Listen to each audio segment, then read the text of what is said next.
These are the hibiscus cuttings which will be transplanted to terracotta pots. Under COVID-19 pandemic, I could not buy pots, but however I managed some old ones. 3 months back, I placed these cuttings and this is the follow-up of the same cuttings.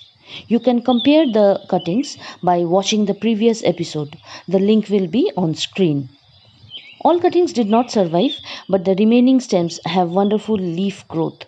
As I always say, 100% cuttings will not survive. There are 80% success rate. Here I am removing the dead stems. The pots are here in the same place. They were watered according to need as there was 90% humidity these months.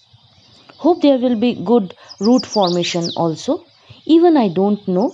So friends, stay tuned until end. Me and you will know the result together.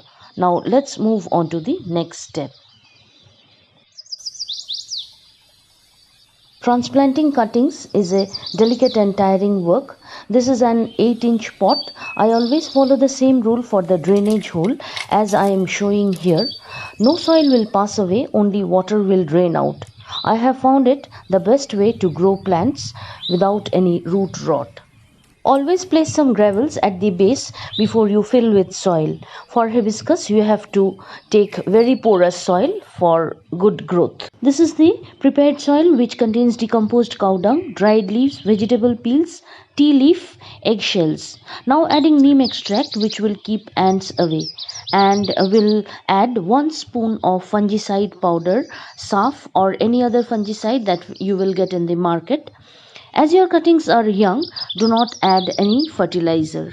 Here I will also add river sand to the soil as required. Hibiscus is a perennial plant which will thrive all through the year in your garden, but there are few limitations that have to be maintained. Hibiscus plant need much amount of sunlight. Secondly, mealybugs surely attack to this plant.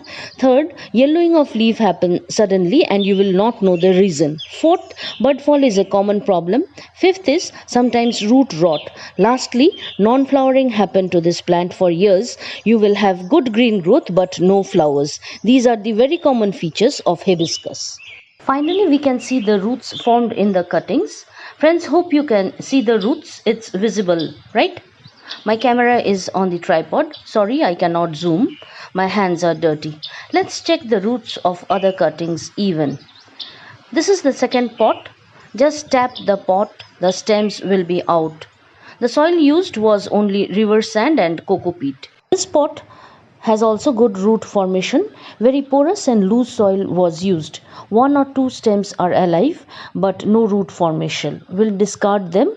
Now we'll place the cuttings very gently. Friends, these cuttings have gone through 3 seasons of the year, yet to face the forthcoming time even.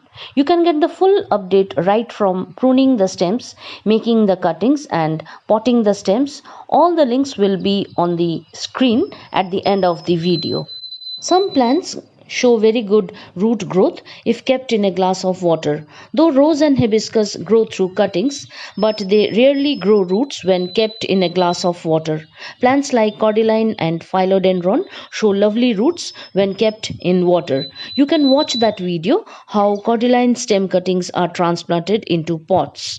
You just type cordyline cuttings followed by garden hill. Finally, I have ended up with the work. In all, it took 1 hour or so. Along with the hibiscus, there was a gardenia cutting. This is it. Transplanting is a tiring work. Even we have to be careful. 1 pot still remains. No more terracotta pots with me. Always remember, while transplanting, plants undergo shock. Do not disturb the pots. Let them adjust in the pot and I have half filled with soil. Let the plants grow. After 2 months, we'll add vermicompost. We'll not spray water to these cuttings now because the soil and roots are very wet. We'll spray water tomorrow. But usually spray water always after potting plants. So bye friends, subscribe to my channel. See you soon on my next episode. Thanks for watching. Happy gardening. Bye bye.